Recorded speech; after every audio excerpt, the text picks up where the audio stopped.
அடுத்து என்னன்னு சொன்னால், அதாவது 81வது தலைப்புல அத்துஆஉ கப்ல இத்யானி ஸௌஜா, மனைவியுடன் கூடுவதற்கு முன்னால், திருமண உறவுல குடும்ப உறவுல கூடுவதற்கு முன்னால் ஓதக்கூடிய துஆ.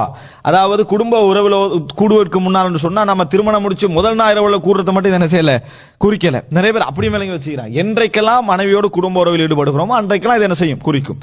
அதே நேரத்தில் இது எந்த இடத்தை குறிக்கும் என்று சொன்னால், குடும்ப உறவுடைய ஆரம்ப கட்டமைக்க நம்ம மனைவியோட உறவு கொள்வதற்காக அறைக்கு போறோம், அவ பேசுறோம், இந்த கட்டத்திலேயே இந்த துஆ என்ன செஞ்சிடணும், ஓதிடணும்.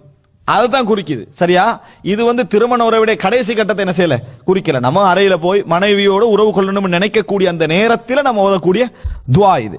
அப்ப ரசூல் ஸல்லல்லாஹு அலைஹி வஸல்லம் சொல்றாங்க, புகாரில வருது 141வது இலக்கம், இப்னு அப்பாஸ் ரலியல்லாஹு அறிவிக்கிறாங்க, லவ் அன்ன அஹதக்கும் இதா அத்தா அஹ்லஹு கால பிஸ்மில்லா, உங்கள ஒருவர் தன் மனைவியோடு உறவு கொள்வதற்காக சென்றால், பிஸ்மில்லா அல்லாஹும்ம ஜன்னிபின ஷைத்தான, யா அல்லாஹ் ஜன்னிபின ஷைத்தான், ஷைத்தானை தூரமாக்கு, எங்களை விட்டு ஷைத்தானை தூரமாக்கு, வ ஜன்னிபின ஷைத்தான, எங்களை விட்டும் ஷைத்தானை தூரமாக்கு, வ ஜன்னிபி ஷைத்தான மா ரஸக்தனா, எங்களுக்கு நீ எனக்கு கொடுக்க போறாய், மா ரஸக்தனா குழந்தை, அந்த கிடைக்கக்கூடிய குழந்தை விட்டு சைத்தானை என்ன செய், தூரமாக்கு.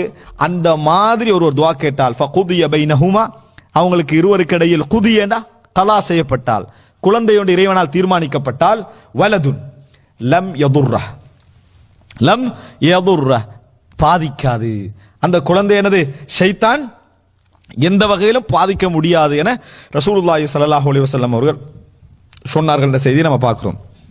அன்புள்ள சகோதரர்களே, இது 190 புகாரில 141வது இலக்கம், புகாரில 141வது இலக்கத்தில் வரக்கூடிய செய்தி. ரைட்.